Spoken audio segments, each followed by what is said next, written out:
mahasiswa PPG dari Universitas Tadulako, Prodi Biologi dengan nomor NIM A61121 Berikut adalah bukti formulir pendaftaran saya di UMKM PPG dan ini adalah kartu untuk ujian UKIN saya. Wassalamualaikum warahmatullahi wabarakatuh.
Sebelum memulai belajar, tolong ketua kelasnya pimpin doa dulu.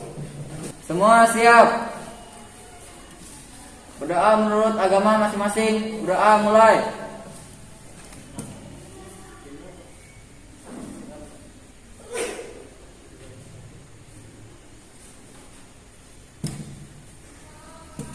Doa selesai.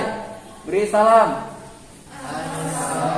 Assalamualaikum warahmatullahi wabarakatuh. Waalaikumsalam warahmatullahi wabarakatuh. Baiklah, sebelum memulai pembelajaran kita hari ini, Ibu akan mengecek dulu apakah anak-anak semua ini sudah memakai masker? Sudah mematuhi protokol kesehatan? Mematuhi protokol kesehatan ini sangat penting bagi kita karena di masa pandemi ini virus itu sangat berbahaya. Jadi lebih baik kita mencegahnya. Nah, yang terbaru ini sudah ada virus yang dari Afrika itu 5 kali lebih kuat daripada virus corona yang Delta atau yang pertama kali muncul. Nah, ini untuk virus corona yang unicorn ini itu adalah munculnya di Afrika. Jadi kita lebih baik mencegahnya. Paham itu, Nak? Oke, mengecek kehadirannya ini ada bangku yang kosong. Siapa yang belum masuk? Niki. Oke, Niki ya. Berarti semuanya hadir kecuali Niki sama Juan. Ada yang tahu kabarnya hari ini dia belum masuk? Ke kantin. Aduh, Juan dan Niki ke kantin. A few moments later.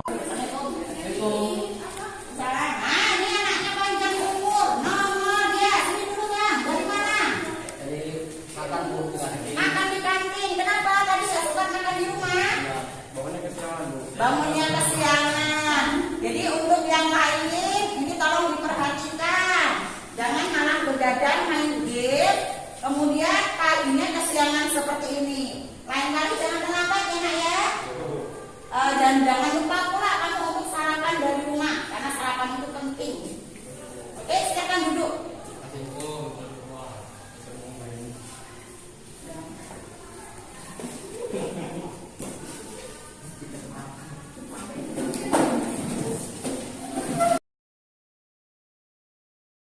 Adapun kita untuk materi kita ini adalah materi lanjutan dari kemarin. Kalau kemarin Ibu mengingatkan kembali bahwa kita kemarin belajar tentang Archaebacteria. Ini adalah salah satu kingdom Monera. Nah, pada pagi hari ini kita akan membahas salah satunya yaitu bakteri. Nah, kompetensi dasar kalian ya, kompetensi dasarnya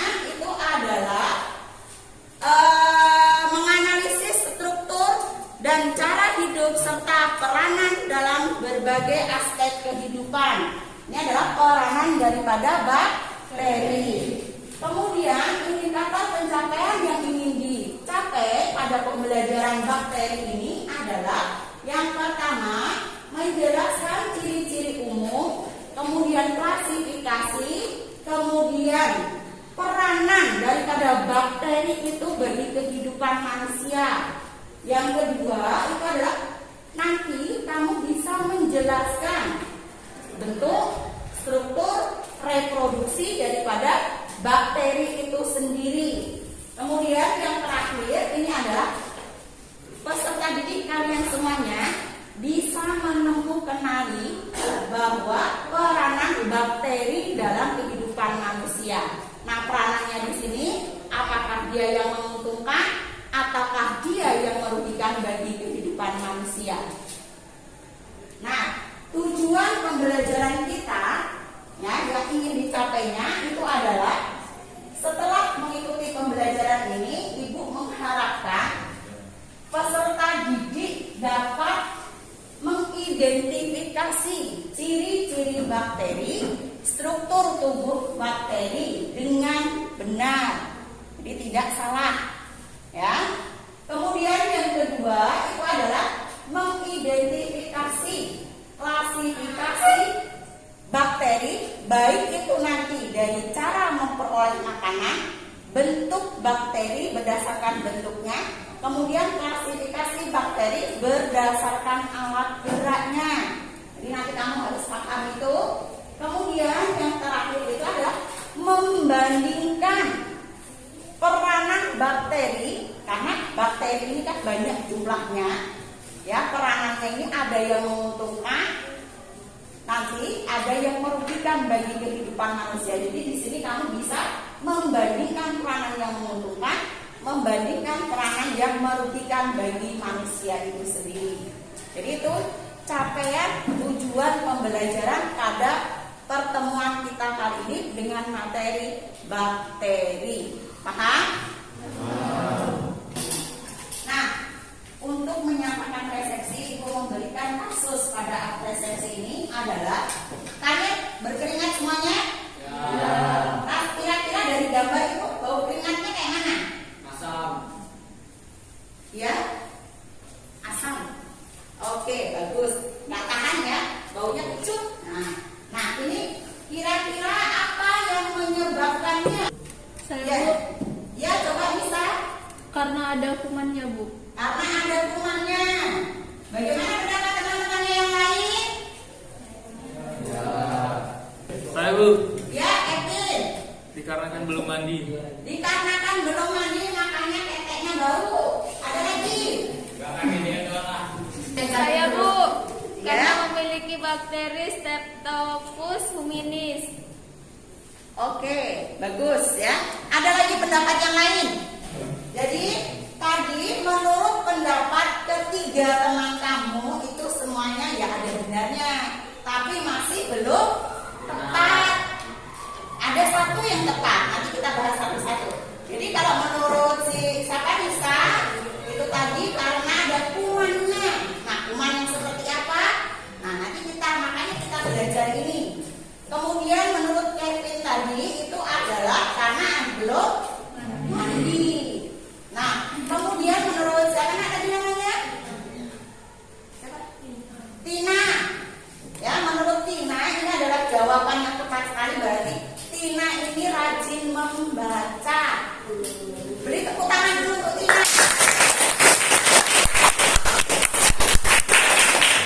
Bahwa kenapa ketika kita bisa berbau asam itu adalah salah satunya faktornya karena ada bakteri. Tadi disebutkan apa? Bakteri apa? Streptococcus hominis. Kemudian ada beberapa jenis bakteri juga yang bisa menyebabkan itu. Tapi sebenarnya adalah ketika kita berbau asam itu karena bukan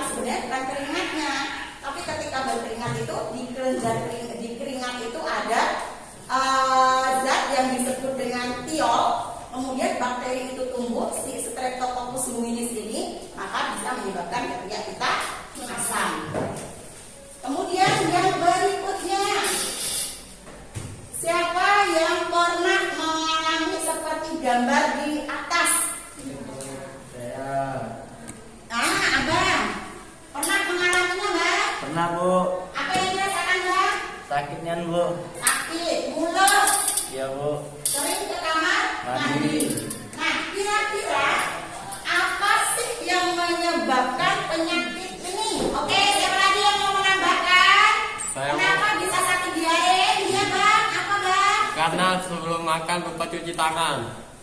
Sebelum makan lupa cuci tangan. Bisa jadi ada pendapat yang lain sebelum ibu memberikan ini.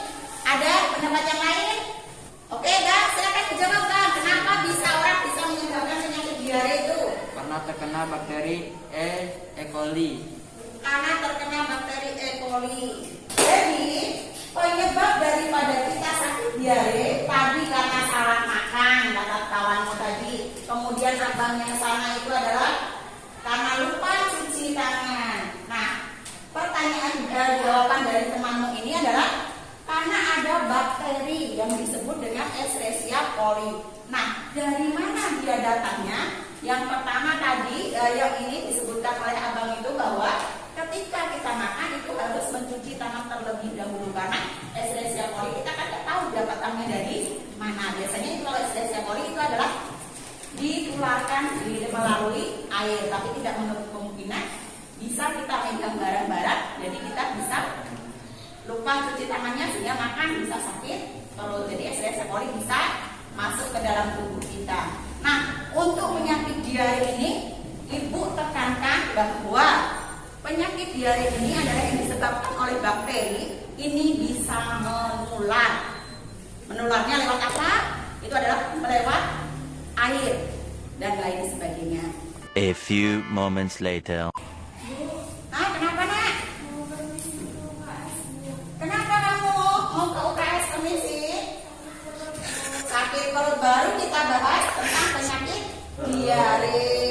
Nah ini ya, makanya kamu itu jaga kebersihannya. Boleh silakan untuk permisi ke UKS ya. Nanti minta obat ya ke UKS ya. Mau istirahat ya. Untuk pembelajaran kita hari ini, kita tentang bakteri ini adalah kita menggunakan model pembelajaran problem basic learning dengan pendekatan saintifik. Nanti kita bagi kelompoknya ya. Yang sebelah sini 1, 2, 3, 4. Dari belakang nanti ya. Nah, kelompok 1, sini nanti kelompok 2 dengan 2 ini. Kemudian abang yang sana kelompok sini lagi, situ lagi. Jadi kita bagi kelas kita karena ada 21 orang, 1 orang izin, berarti nanti ada yang 4 sampai 5 orang. Sebelum kita membahas tentang semuanya, alangkah lebih baiknya kita mengenali ciri-ciri umum bakteri. Ciri-ciri umum bakteri yang pertama itu ukurannya sangat kecil. Bisa nggak kalian lihatnya? Nah, ini karena ukurannya sangat kecil itu adalah 0,5 sampai dengan 1 mikron, makanya tidak bisa dilihat dengan mata biasa. Ini adalah menggunakan mikroskop.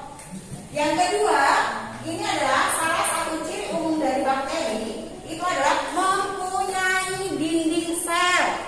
Nah, dinding sel bakteri ini adalah dia khusus beda dengan sel-sel makhluk hidup yang lain, yaitu dia mengandung peptidoglikan. Jadi sel bakteri itu sangat spesifik yang disebut dengan peptidoglikan. Kemudian ciri yang ketiga, karena tadi ukurannya sangat kecil, itu adalah melihatnya harus dengan menggunakan alat bantu yang disebut dengan mikroskop. Kemudian ciri-ciri umum lain dari bakteri ini adalah bersifat uniseluler. Artinya apa uniseluler?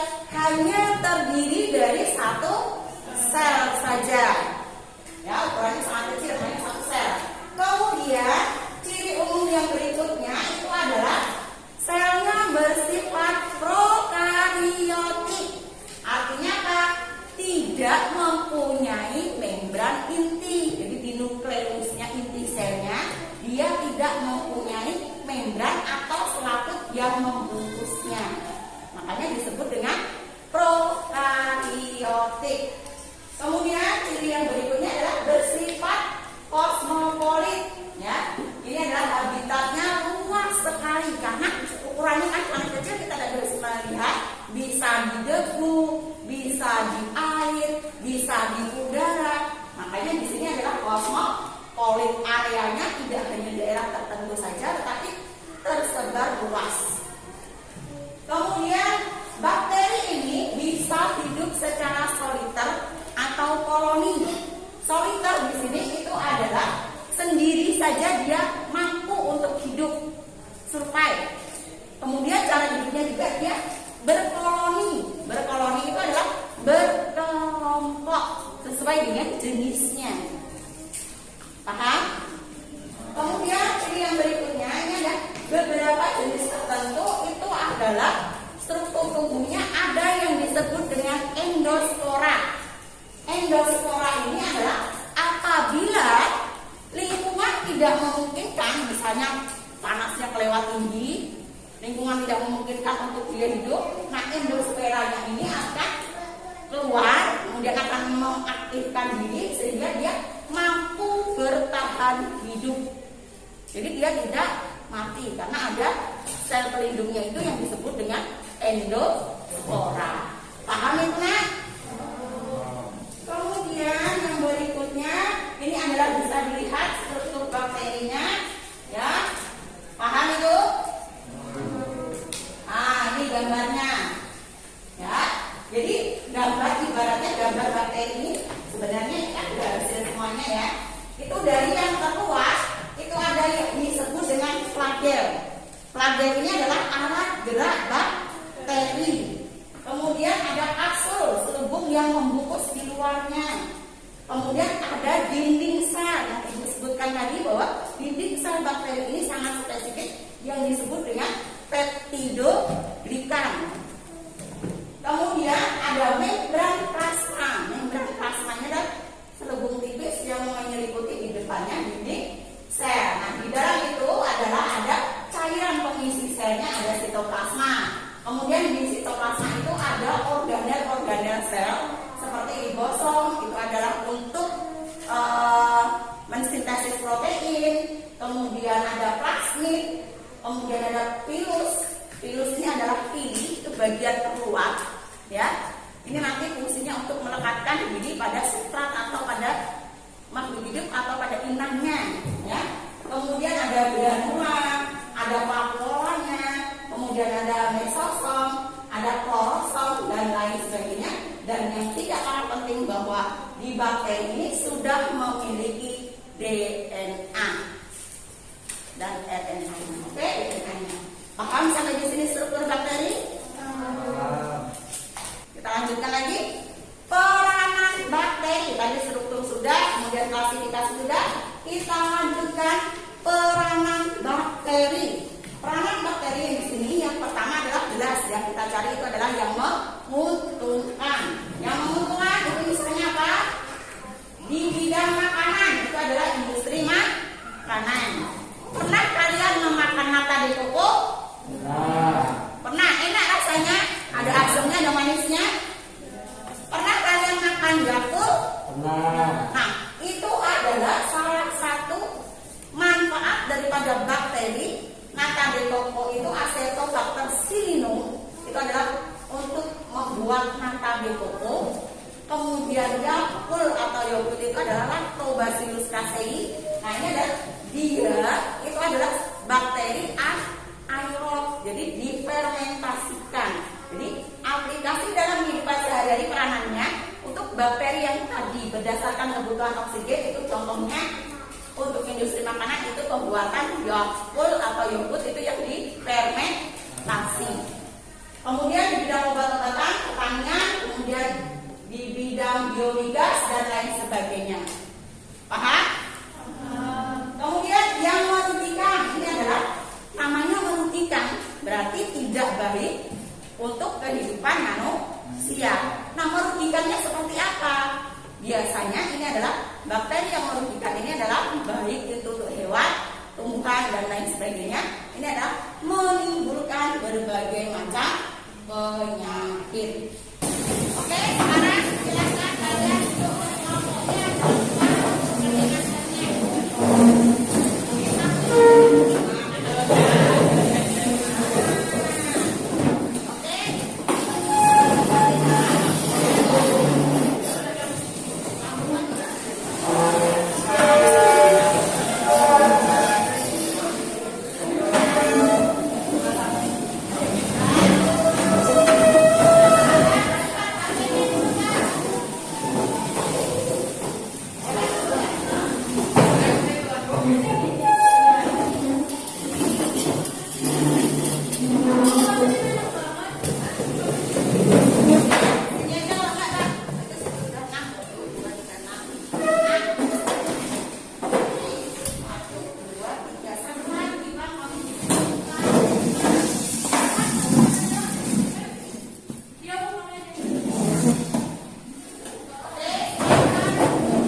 Sudah duduk rapi sesuai kelompoknya. Yang segera sini kelompok 1, kelompok 2, kelompok 3, dan kelompok 4. Oke, sudah semuanya duduk. Oke, Ibu akan membagikan LKPD ya, dan juga modulnya.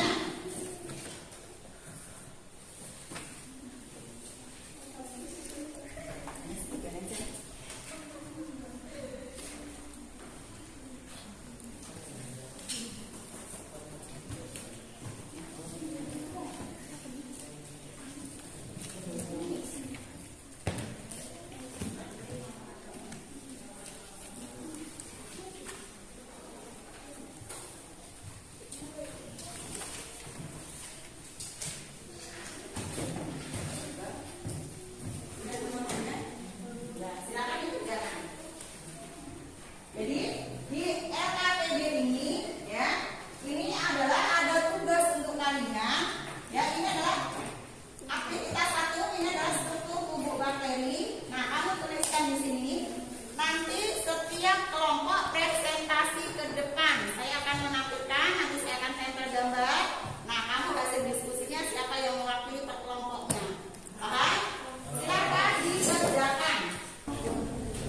Nah, sambil mengerjakan LKPD, ini Ibu akan menayangkan sebuah video ini tentang struktur, ciri, klasifikasi, dan peranan daripada bakteri. Silakan sambil disimak dan yang lainnya bisa mengerjakan berdiskusi di kelompoknya. Oke? Bisa dimulai ya? Bisa, Bu. Oke.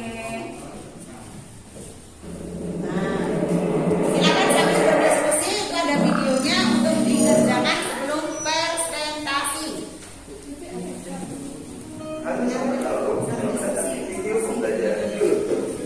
Menyebarkan banyak info, menyebarkan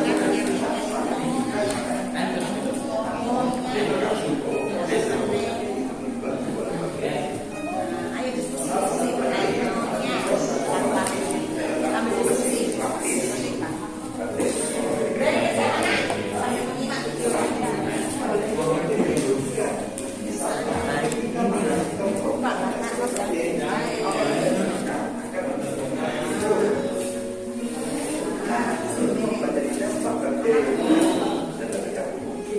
Jangan main HP ya.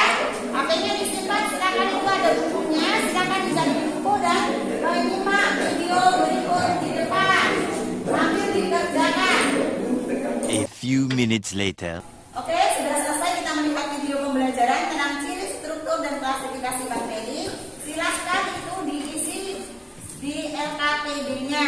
Jadi tuliskan di LKPD sebelum nanti kita presentasi ke depan.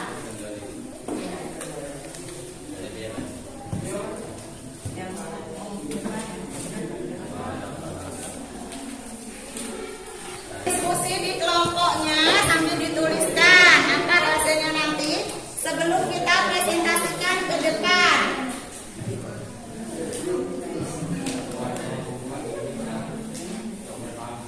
Halo teman-teman, jadi ada bakteri yang menguntungkan. Salah satunya yaitu bakteri Lactobacillus casei. Bakteri ini berperan dalam pembuatan keju dan yogurt.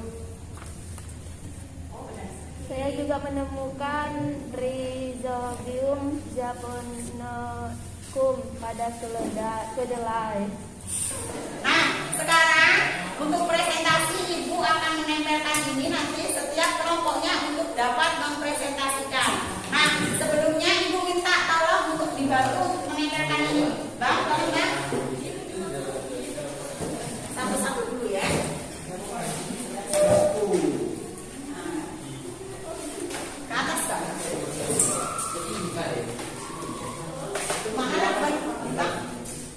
A few moments later.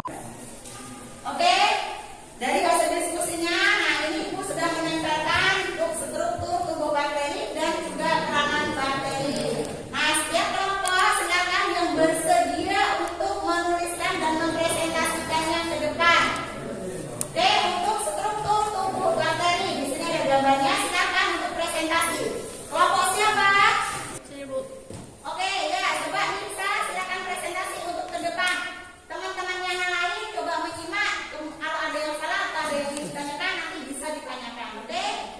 Oke, silakan kita.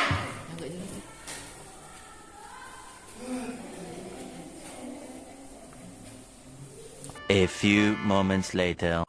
Oke, silakan dengarkan teman-temannya presentasi dari struktur tubuh bakteri yang akan disampaikan oleh Lisa. Oke teman-teman, bisa kita lihat seperti gambar di samping saya.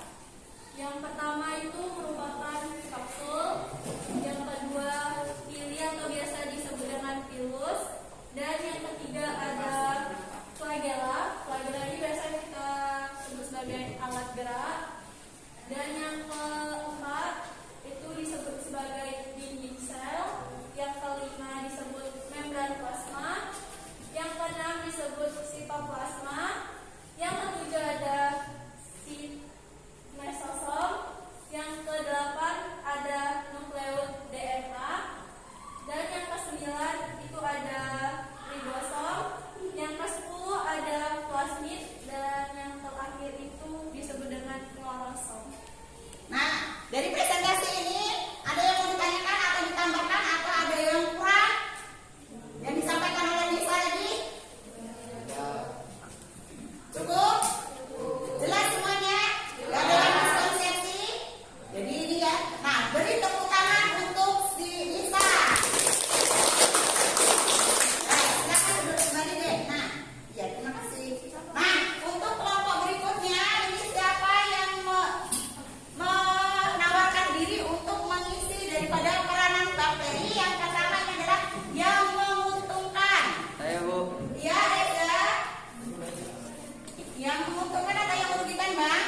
Menguntungkan. Oke, silakan diisi dulu, Bang. A few minutes later.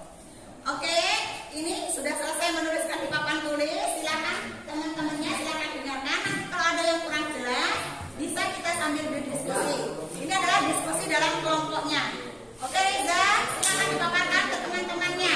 Teman-teman, ini hasil diskusi dari kelompok kami tentang bakteri yang menguntungkan, di antaranya Lactobacillus cereus berperan dalam pembuatan keju dan yogurt. Yang kedua, Staphylococcus aureus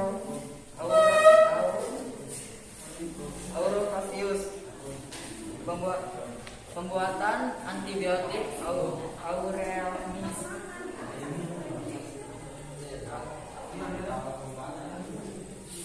Yang ketiga,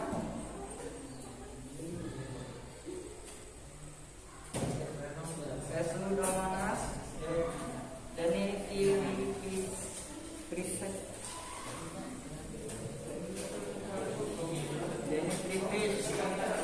yaitu pembuatan vitamin B12.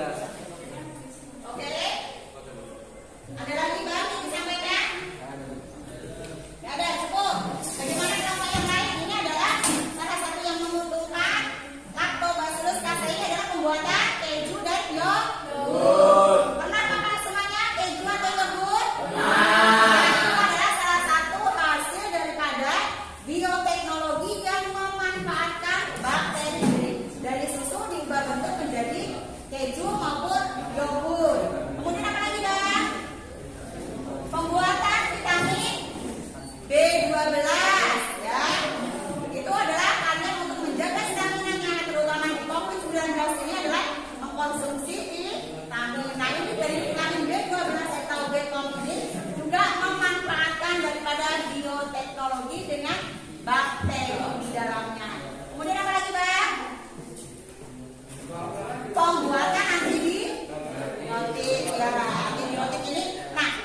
A few moments later. Sudah selesai, coba silakan dipresentasikan ke teman-temannya yang lain. Silakan mendengarkan, nanti bisa ditanggapi apabila ada yang tidak pas atau kurang tepat.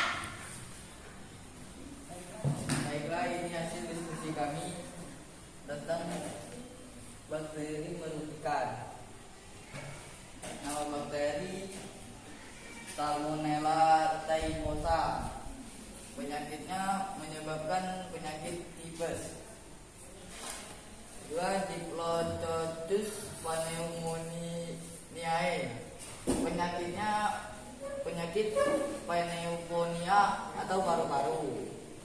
Bakteri yang menyebabkan Treponema polyllidum. Penyakit sifilis. Bakteri yang menyebabkan Clostridium tetani. Penyakitnya penyakit tetanus. Shigella dysenteriae. Penyakitnya penyakit disantri. Oke, ada yang mau ditanggapi? Oke, jadi ini ya sambil mendengarkan ya Kang ya. Jadi untuk peranan bakteri yang merugikan itu adalah biasanya menimbulkan berbagai macam penyakit. Nah, diantaranya ini adalah penyakit paru-paru. Sering dalam kehidupan kita itu di lingkungan masyarakat itu ada yang disebut dengan paru-paru basah. Jadi sekarang itu obatnya itu bisa disembuhkan.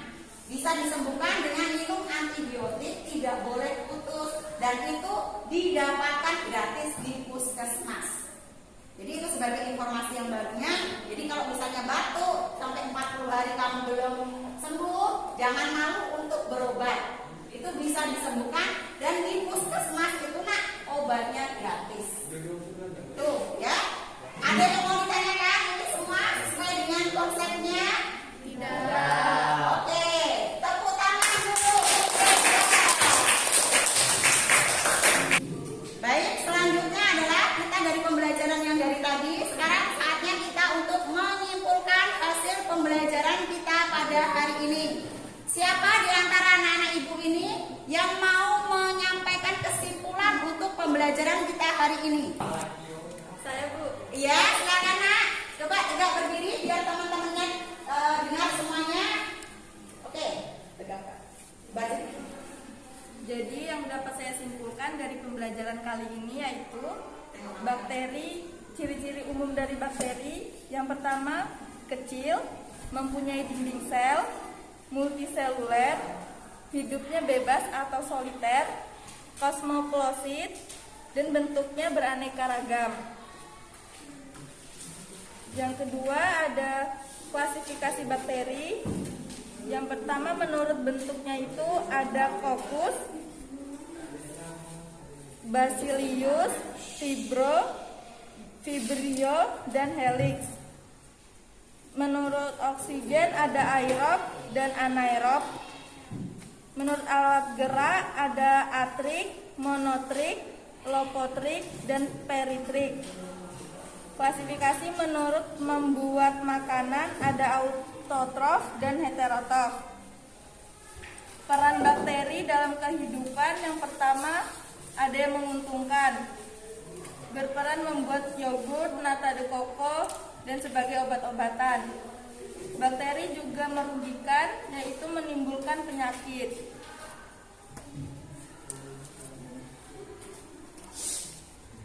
Oke, ada yang mau ditambahkan lagi?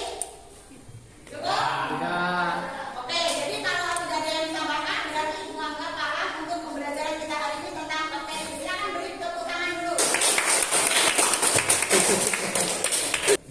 Dari hasil diskusi kamu, kemudian tadi sudah presentasi, kemudian juga sudah disimpulkan.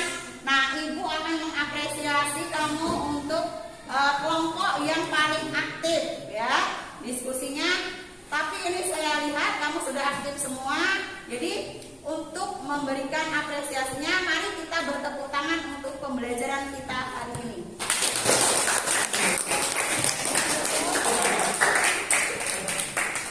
Nah, untuk sebelum kita tutup, Ibu akan memberikan soal. Silakan dikerjakan ya. Soalnya ini nanti sekaligus nanti kita akan langsung koreksi. Ada 10 soal pilihan ganda.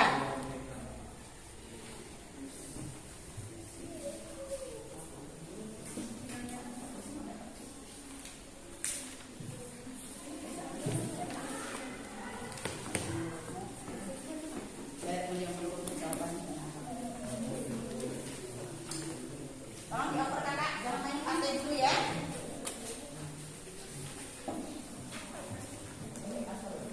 Tulis namanya, yang sudah dapat silakan tulis namanya.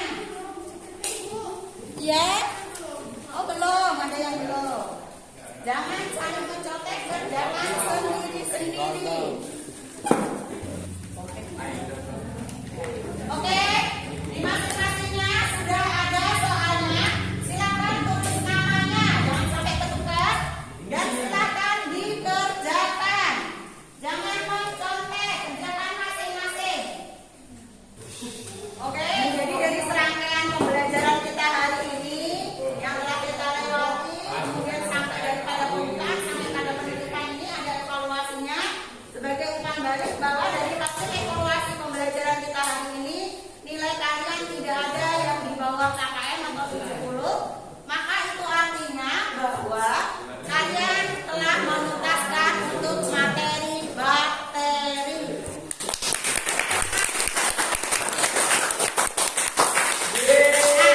Untuk selanjutnya, ini adalah untuk pertemuan minggu depan, karena pokok bahasan Monera ini yang terdiri dari arkai pertemuan pertama, kemudian pertemuan kedua ini adalah eubakteri atau bakteri. Minggu depan kita 1 jam pelajaran kita gunakan untuk ulangan harian. Kira-kira belajar di rumah untuk ulangan harian sehingga tidak remedial lagi. Oke? Paham itu ya? Oke, sekarang kita tutup ketua kelasnya untuk berdoa. Semua siap. Berdoa menurut agama masing-masing. Berdoa mulai.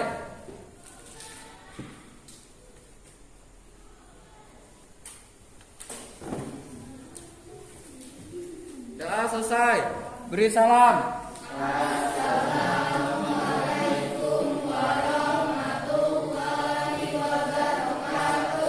Oke, waalaikumsalam warahmatullahi wabarakatuh. Sampai ketemu lagi di minggu depan dengan ulangan harian. Jangan lupa untuk belajar di rumah dan tetap mematuhi protokol kesehatan. Selamat beristirahat dulu. Silakan keluar.